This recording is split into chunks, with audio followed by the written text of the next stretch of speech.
It was a breathtakingly beautiful and triumphant arrival in Cape Town for half of the Volvo Ocean Racing fleet as Team Telefonica, Camper with Emirates Team New Zealand and Groupama charged into Table Bay.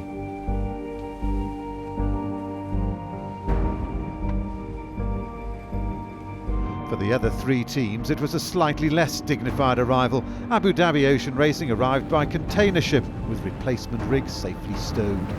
This isn't how we wanted to arrive in Cape Town, but it's taken a lot of work to get this organised, and very relieved to get the boat off the ship safely. And here we are at the base, and we got one stage to go now, which is to cure the new rigging and get ready for leg 2. And it was a case of Team Bremen to the rescue for Puma Ocean Racing, powered by Berg. This is a big afternoon, obviously, in our lives, and we got to do this all quickly. Yet we have to, get the thing on safely. If we break parts and pieces right now, we're just adding to the list once we get back in. Especially anything major would be catastrophic. So we got to be smart about this thing. Marooned on the remote outpost of Tristan da Cunha after dismasting, the Puma crew negotiated a tricky hoist onto the container ship. With precious cargo safely aboard, it was full steam ahead for South Africa. Team Sanya finally rolled into Cape Town to face some major surgery from its shore crew before fitting the final piece of the giant jigsaw puzzle. Well, it's a bit like when you get your first car and you have to go for that first safety inspection and they keep chopping rust out of it and you end up with no car left. I mean, basically, this was a very safe cut that we made here, and then the guys have got to keep working backwards until we get back to real boat that hasn't turned, hasn't been ripped apart.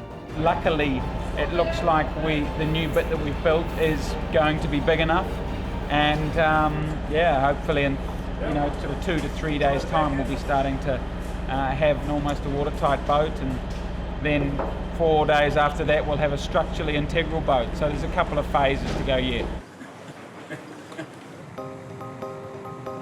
Team Bremen was the last container ship to arrive with its rescued freight of a grateful Puma boat and crew completing the fleet. All on board clearly delighted to see their friends and families after a mammoth 31 days at sea. I'd love to say that this is the way we drew it up when we left Alicante, but unfortunately it wasn't. But you deal with the hand you're dealt, and I think our guys dealt with the hand as well as ever could be expected, both onshore and offshore.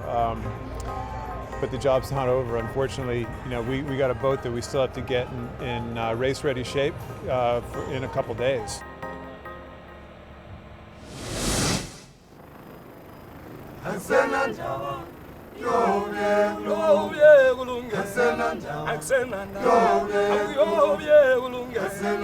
The unique and unmistakable geology of Cape Town provided a stunning backdrop for the first temporary home of the Volvo Ocean Race. The V&A waterfront was a hive of activity as spectators flocked to the race village to soak up the sunshine and experience the ocean race atmosphere firsthand. There may have been plenty of entertainment on offer for visitors to the village, but for the teams it was time to get down to business. There were some hard miles ahead. At the end of leg 1, the leaderboard was split in two. The three finishers, Telefonica, Camper and Groupama, clear ahead of the chasing pack. And the import race provided the first chance for the stragglers to claim some much-needed points. Against all the odds, all 6 teams were present and correct on the starting grid for the V&A waterfront import race. Team Telefonica finished dead last in the first import race in Alicante, but the Spanish boats stormed into an early lead as the boats at the windward end of the start line got a jump on the rest of the fleet.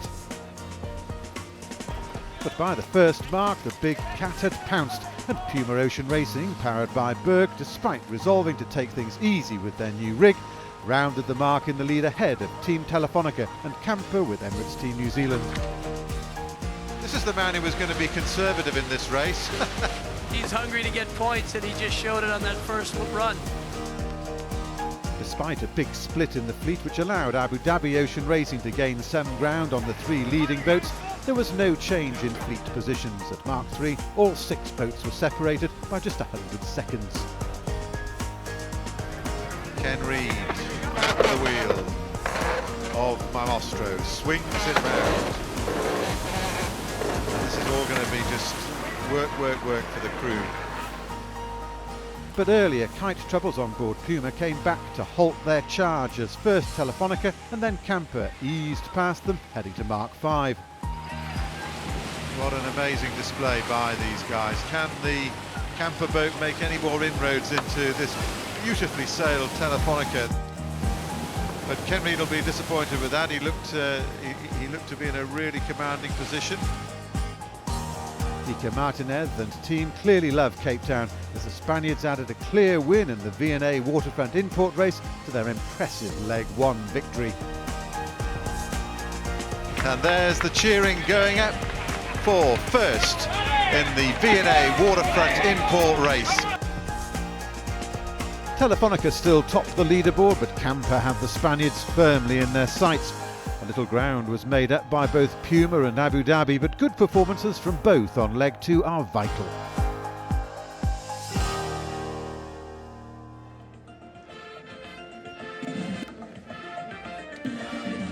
It had been a fun-filled yet all too brief stopover in Cape Town, and once again it was time for friends and family to gather dockside to bid a fond farewell to their loved ones.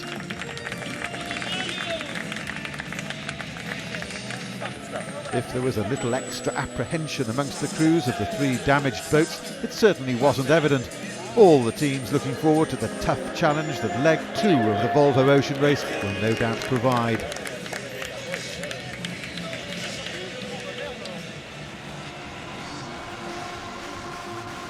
After a fast and furious lap of the import course, ahead lies a 5,430 nautical mile trip as the fleet will head south out of Cape Town before turning left and picking their course towards the Arabian Gulf and the next stopover port of Abu Dhabi.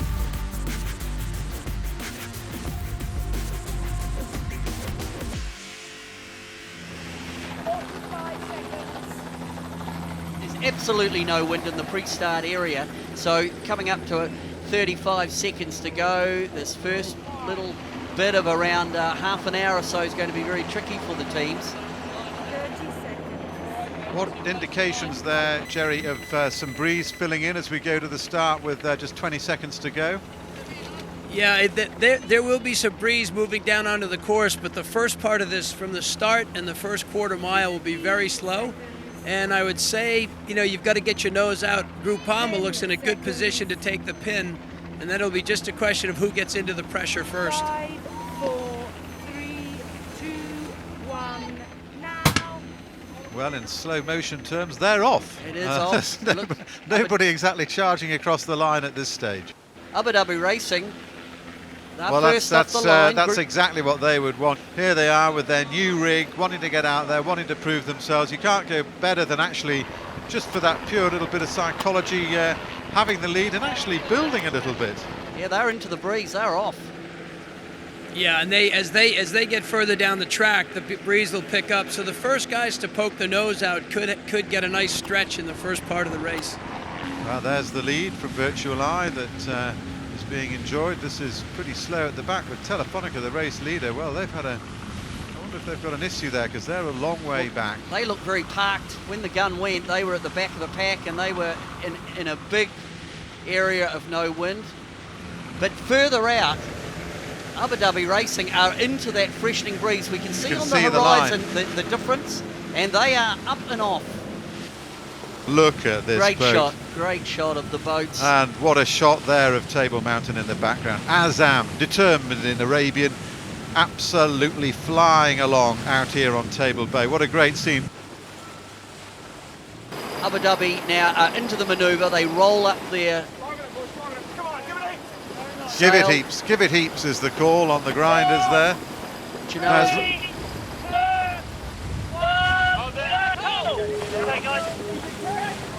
okay, now that's pretty crucial that you keep a bit of pressure on to get that to roll in right. We've seen some awful errors with that sail before now. Ian Walker just bringing the boat around. The boat jives through. We can see the rolled up sail now dropped onto the deck as Abu Dhabi lead at the first mark with Camper coming in behind Groupama.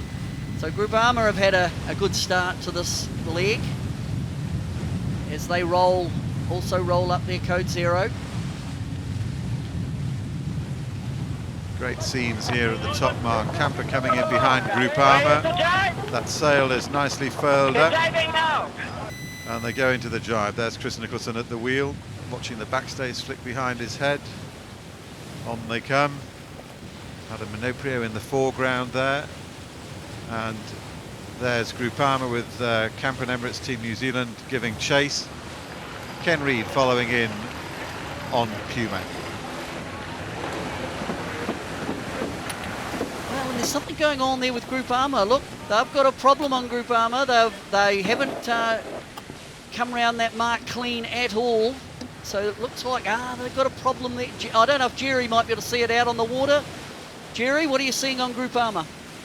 Well, we're headed back to the other marks. They're a couple of miles away, but what happens when you drop a code 0, one of those roller furling sails? If you don't get a clean roll and then drop it to weather, you've got to put the boat head to wind and flick it on the other side of the headstay.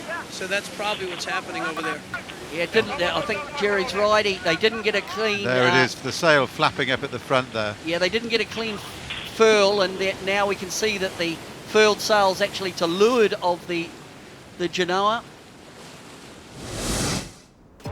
Brad Marsh from Groupama, Zane Gilds from Team Telefonica and Tiger from Team Sanya were keen to make the most of their Cape Town stopover.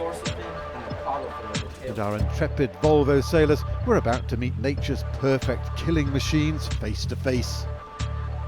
Can't swim, so I prefer not to even get anywhere near the water. Normally if you're in the water you've got a problem, so we try not to.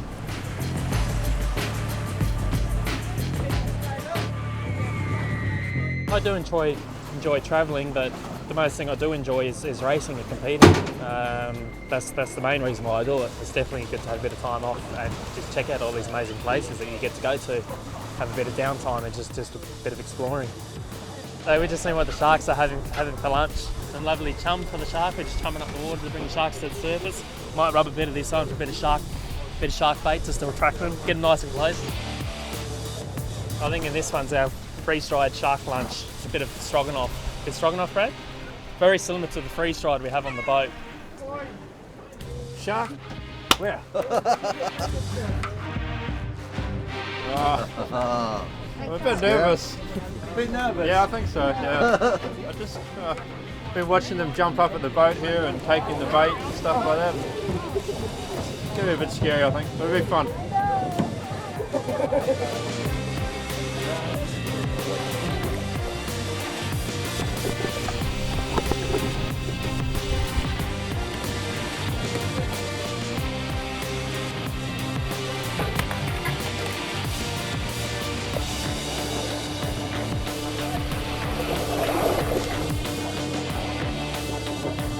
Yeah, we had one really good one. I think Zane got a little scared at one stage there. The tail came swiping in and just missed his hand. Yeah, the sharks have always been one of my favourite animals, so to see them in their own element's pretty cool. I think after the qualifying leg when we did our man overboard drill, I was pretty convinced that I wasn't going to go over the water. After seeing the sharks in the water today, I'm absolutely convinced there's no way I'm going off a Volvo 70 into the water. Back at the race village, the crowd was appreciating Abu Dhabi's skillful handling of the glorious conditions. Abu Dhabi continues its charge around this inshore course. Abu Dhabi just have come around Mark 2 and now they'll head back towards the harbour to Mark 3. So they're just hardening up on the wind a little more. I don't think they're hard on the wind, but it's a slightly tighter angle. But this one, if we go back and look at Camper and Puma have been the mover in this group. They have sailed right through the leeward of Camper. Are they advanced enough to be ahead at the second mark? Yeah, right now Puma's looks like a bit forward and to leeward, and they'll be in a good position to get second around this mark. It's neck and neck though. Right now Camper's just got big pressure, so they may get in there. Nope, they're bearing away. They're going to take Puma's stern. The rules of the road came into play there. We could see on board on Puma, Kelvin Harrop went aft to indicate that at the zone, the two boats that met zone, that Puma were far enough advanced to prevent Camper having the rules. having the rights at the mark. You're not allowed to barge in.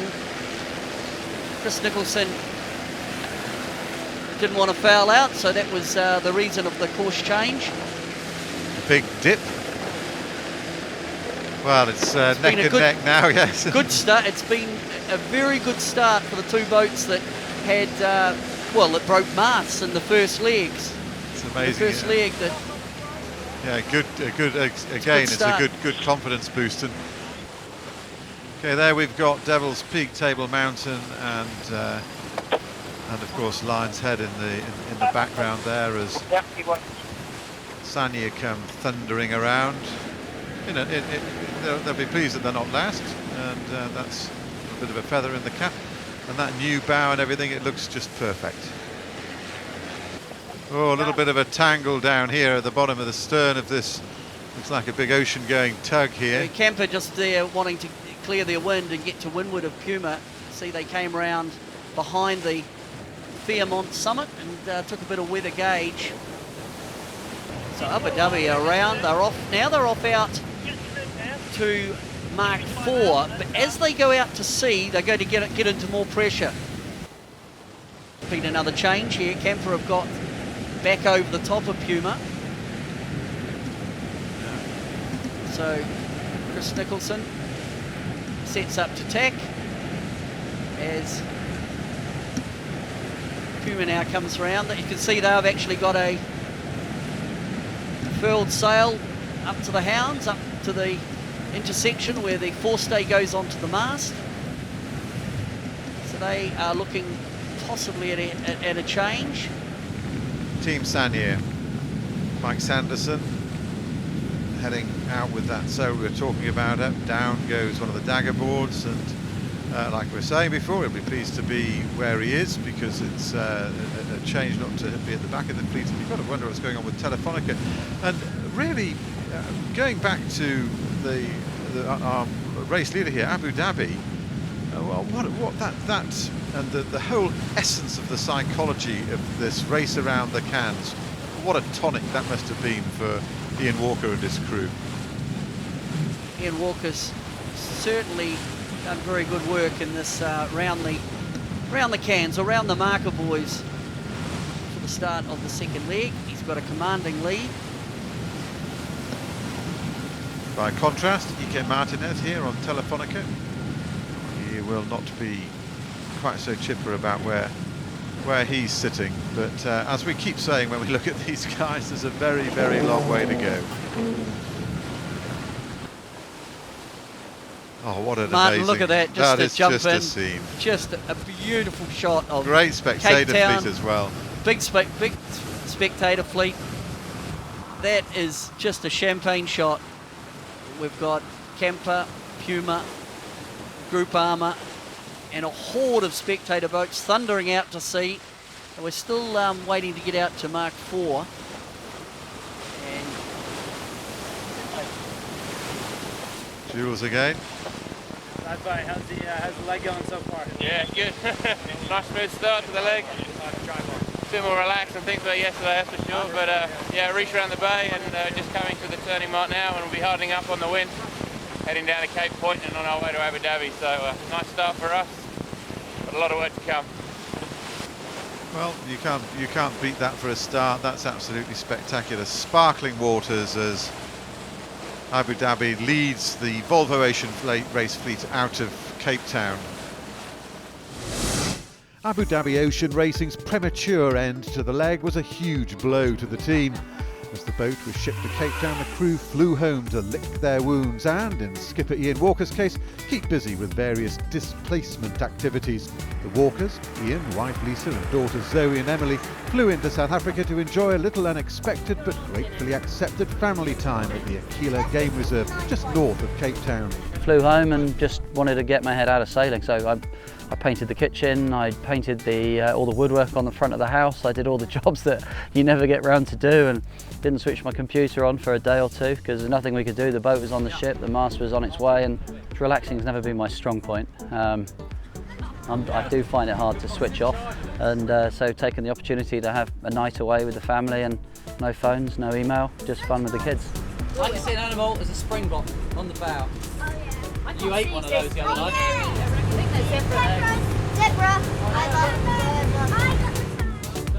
This kind of stuff is great, you know, it's always, I'm sure it's the same for all the team, you know, when they're with their families, suddenly, you know, everything else does take a bit of a backseat.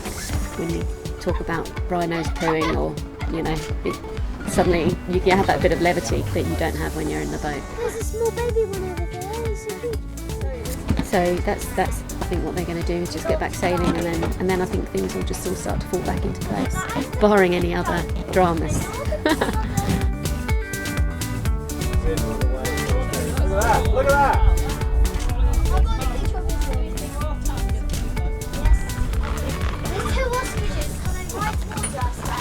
Where? Oh gosh, they're running up. That one thingy will be over there is that. Right, Emmy, you're going to learn The one with no hair on its head is very Daddy. easy. I think it's going to take us time to build our confidence, particularly, you know, strong winds upwind, and every wave you crash off, you're going to be thinking, you know, is the mast going to fall down? Is the mast going to fall down? So I think it's going to just take us a while until we feel really, really confident. And it's a very tricky first few days sailing out of Cape Town. You know, you can have some of the toughest conditions of the whole race in the first few days out of here. So I guess I'll be pleased to see a downwind out of here if possible, and then get some miles under our belts. And right now our immediate priority is to make sure we get to Abu Dhabi, and because that's what this race is all about for Abu Dhabi. It's the stopover, it's getting there, it's connecting the nation with the race, and for that we need to be there. And so far, so good for Ian Walker's team, still out in front. Abu Dhabi thumping through the swells. We're looking at some terrific pictures here, Jerry, of Abu Dhabi just shrugging through, shouldering the swell. And they are powering out there. Absolutely, the waves washing down the boat. They're at the mark, Martin. That's the last mark. That's mark it, 4. this is it. So Abu Dhabi comes round the mark. We can see the trimmers sheeting on harder. They're going to now come onto the wind and head off down to Cape Point. They're just smoking into this mark right now. Camper comes into that rounding mark. Mark 4 as they harden up on the wind also. Just sheeting in that headsail. And now we've got Puma coming up. Can you give your boy a last wave there, Jerry, as he goes by? Yeah, I don't think he's looking around right now. they're all probably head down and focused. I think they are, and they're getting soaked. As we watch Group Armour approaching, Devil's Peak up there behind you with Table Mountain stretching out. These boats are machines. They're like, I've always described them as being a bit like a Hummer. They just sort of thump their way through. First boat to tack. So Group Armour have come in around the mark. They've immediately tacked. So the making board, Jerry, the making board down to Cape Point must be starboard. Yeah, the favorite tack will be starboard. So you know, they must think that. Here's a jumper. Nacho Gomez, one of our colleagues there, about to do the leap. There he goes. Oh, it'll be cold. This is Richard Mason. Richard Mason, are you hearing us there? Yeah, I got you, mate. Loud and clear. How would you describe your start? You're in the thick of it. You're not at the back of the fleet. No, we're pretty happy with it actually. Pretty clean getaway. So it's all on. Yeah, we're mixing it up with the boys out here. There's just been a little bit of a header coming in the shore, so we lost a little bit, but we'll get it back. Long way to go. It is a long way to go. What you'll be hoping for is that it might get a little bit fluky for you and a bit funky and give you a good chance in the lottery with your navigator there behind you, Axel Magdal. Absolutely, that's what we need. Obviously, we're not going to do too well in the drag race, but if we can pick our way through it and sail smart, that's what we're looking for. Okay, new bow, a few new guys on board. Jerry Kirby was telling us that you've got a bit of a laugh man there with Jared Henderson. Oh, these two guys are fantastic. They've had a total baptism of fire, and they're doing an amazing job. So, attacking, mate, I've got to go. See ya. Good luck, mate. So what lies ahead for these guys? 2 to 3 weeks of sleep deprivation, freeze-dried food and all manner of sailing conditions. And for friends and family, 2 to 3 weeks of waking up at night wondering how their guys are coping.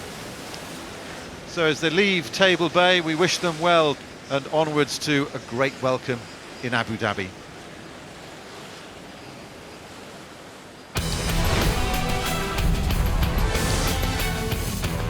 That's all from Cape Town. Next stop is the Arabian Gulf. We'll see you then.